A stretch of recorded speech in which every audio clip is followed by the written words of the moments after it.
one of the big things in this election, right, is that every candidate wants to be quote unquote relatable. Remember, Barack Obama came out with the candidate you want to have a beer with, that kind of reality. So obviously these people, though, I mean, Trump is allegedly a billionaire. Hillary Clinton has $100 million, whatever it may be. So they're actually nothing like normal people. And especially when it comes to Black America, you just sort of wonder how they're going to relate. So, Bomani, I'll start with you. I mean, how effective do you think it is for Hillary Clinton getting the Black vote to have hot sauce in her bag and to be pretty legit at Domino's?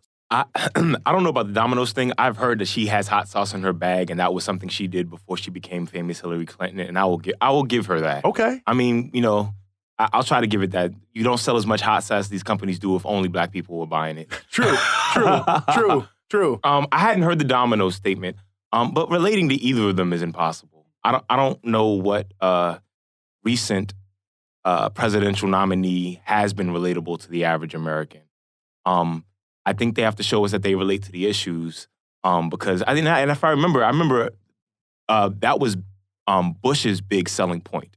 That all the people that was running for president, he would be the one you'd want to have a beer with. Right. But I think that's mostly because he's like a drunk frat white guy. You know what I'm saying? So I don't even know how much that really counts anymore. I don't relate to either of them personally. Yeah, I hear you. Well, Yeah. George Bush's other thing is that he would pray with you, too. Well, China, I don't know what you think. You are the executive director of DC Young Democrats. You work in politics. I mean, do these little things like, yeah, you know, we like hot sauce, I can play dominoes, you know, I'm listening to Lil Wayne, like Barack Obama. I mean, do these little things make a difference? Or, I mean, do they turn people off, actually, because it seems so contrived?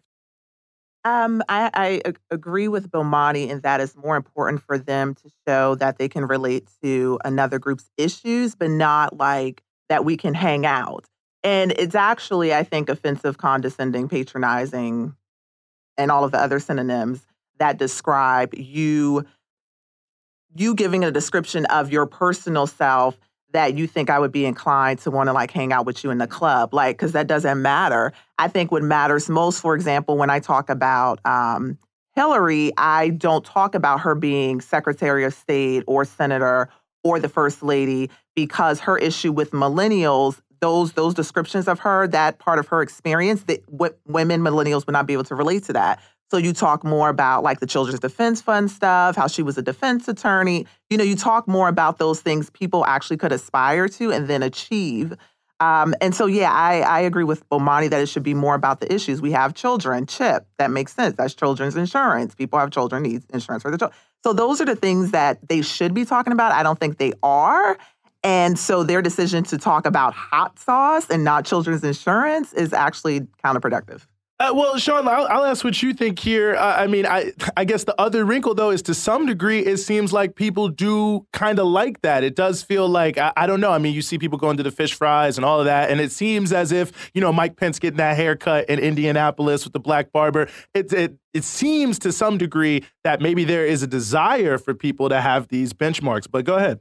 I mean, a lot of it just feels like pandering to me, man, honestly. Like, I mean, whether Clinton, you know what I'm saying, carries hot sauce in her bag or not, I mean, even if you look at the DNC, I mean, they opened with the black choir and they had Boys to Men on stage, and they even brought like no one was in the thing, too. Nobody was in there, and boy, they were working so hard on stage. Go ahead. And that's what I'm saying. And see, and all I could think about is, okay, I mean, this is a woman who supported measures that literally helped put 1 million black folks behind bars, right?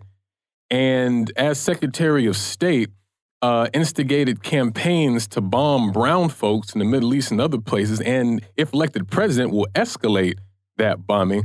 But, you know, we're all supposed to smile and dance and sing to Motown Philly and forget about all that. So I just don't, you know, that it just seems utterly fake.